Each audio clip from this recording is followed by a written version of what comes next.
This is not about identity. You, I, we are not what we think we are. Bayo Akamalafe once defined disability as the failure of power to contain itself. The field we call disability cannot be contained. It leaks. What we are as identity is a container, a bounded space, a mappable set of coordinates. This is often formed by our responses to the many worlds we inhabit and are inhabited by. This is the occulted secret every crip comes to learn as a rite of passage. It is a very simple, stark fact, experienced with a kind of smiling, sometimes bitter mirth. We lurk on the periphery of the human, marginalized, sometimes flung there like Hephaestus from Mount Olympus in some apotropaic arc. Out of sight, out of mind, precisely because our outlines, the shapes of our body minds, do not fit, and discomfort, trouble many. The passage comes when we begin to ken one simple fact. To ken is to move beyond the boundaries of what is usually defined as knowledge. It is to engage within a field of relationality and kinship, to undergo the constant process of becoming aware through intimate acquaintance, no matter the role time and distance may play. Penning overflows the discrete categories of knowledge. It is at once a linguistic method of circumlocution, turning a noun, that structure of identity and naming, into a poetic, metaphorical phrase which avoids naming via that noun. A sea is not a sea, but a whale road, battle sweat his blood, and a throne walker might be a wheelchair user. Each is evoked by others brought into relation. But kenning is also the experience of understanding through and with, discovery with.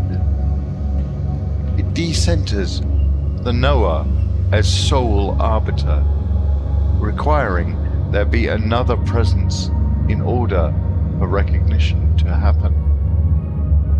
By contemplating the dyadic nature of this, we can say that kenning is a confession, a declaration of need. We need help to be.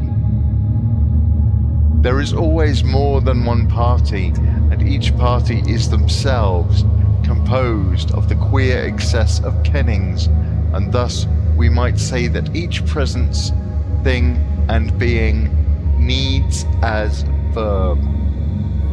The cosmos itself is needing and helping itself to exist in a complex web of kenning, which in and of itself is constantly shifting and leaking beyond boundaries of form and identity.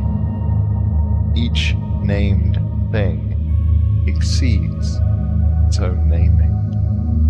Of course, by now, you may be impatient with me for not giving you the simple fact I talked about earlier. So here it is, despite disability being a culturally constructed field. We, the disabled, exist at the heart of the human. the crypt will emerge from every human in time. Humans age, and if they don't die, they become us. To dis/able the human is to engage in becoming as crypt. The process of kenning the submergent processual activities of the marginalized, the peripheralized. It is this which allows for the emergence of anything which can be described as a center, not the other way around. To de-center the human, then, is to note the role of other agencies which creates its emergence. To pay attention to what worlds are occulted inside it and beneath it. As the German poet Novalis put it, the external is an internal, raised to the level of a mystery. Despite the idea that the human ejects the disabled, to paraphrase Campbell, the abled, and hence the human, requires disability as something to define itself against, a not that, which it then uses to reinforce and buttress itself. It externalizes its own innards, turning itself inside out to preserve its surface outer appearance. In such a turning inside out, itself hollows, and in doing so, surface becomes all that it is. Then it must fight harder to preserve its concrete, quantizing, all-knowing, categorizing self that stands upright and alone. Mystery is antithetical to knowing, but not antithetical to kenning. It is fugitive, ever excessive, adept at eluding the death grip of certainty. Mystery is not one thing, but is instead a shape-shifting multitude. It delights in leading seekers down the garden path, deeper into the woods, where witches, wolves, and giants live. The hollowed-out human refuses to acknowledge the cavernous spaces within itself, to recognize those same lands of mystery in generative fashion.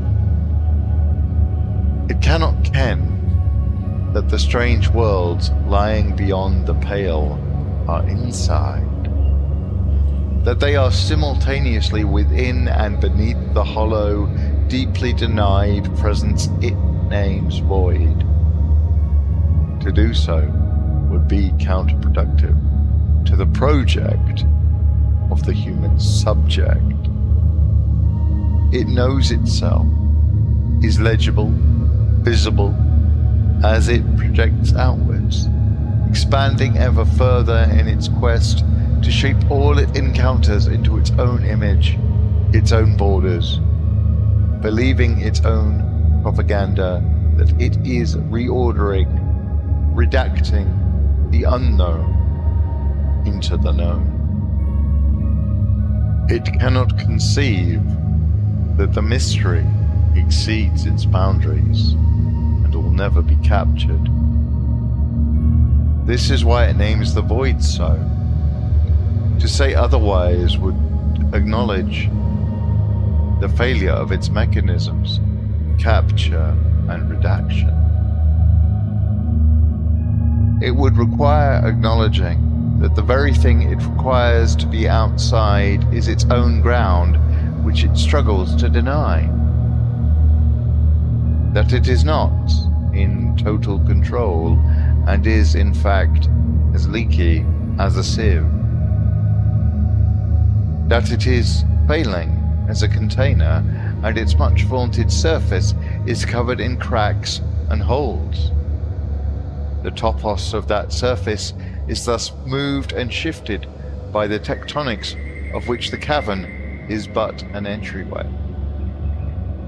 To ken the void, the hollow, is to become aware of the subsurface worlds, the chthonic depths in which crippled smith gods toil and teach, smiling at the tall tale of their casting down. This is always where they were supposed to be, amidst the children of Gaia. The blacksmithery and the manifold chthonic mysteries of crypt cult await. What we are is more human than human, which is to say, we exceed its bounds. We were here, now. We were here first. We were here during, and will be after. We have always been here. The kennings of our impairments as generative calls, our seeming powerlessness as a kind of dispower, that which troubles power's own ideas of hegemony and identity. When the appearance of absence signals presence, desire, need, and other agencies, that which enhances and highlights what we are already in the midst of. What happens when what we are leaks into other things? When the ability to contain, to bound, to bind is impaired? When I breaks? Just as when a body-mind begins to lose its ability to make sense.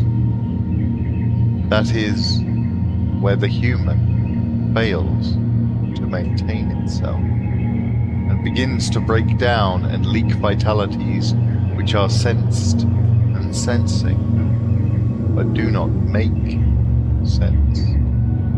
Experiences that are strange occurrences, sweeping through us like rushing involuntarisms, spastic seizures, overwhelmed processes, abraded nerves, where the body minds we are amidst become queer and strange to us, as alien as fungi, like rhizome. Could this lead to a kind of rewilding of the self, as forest, as ocean, or something like?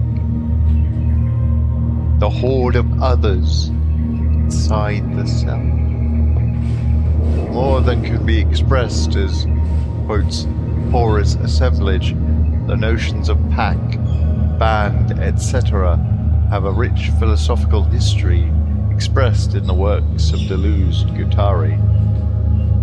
And thus, on a practical level, what happens when we embrace we rather than I?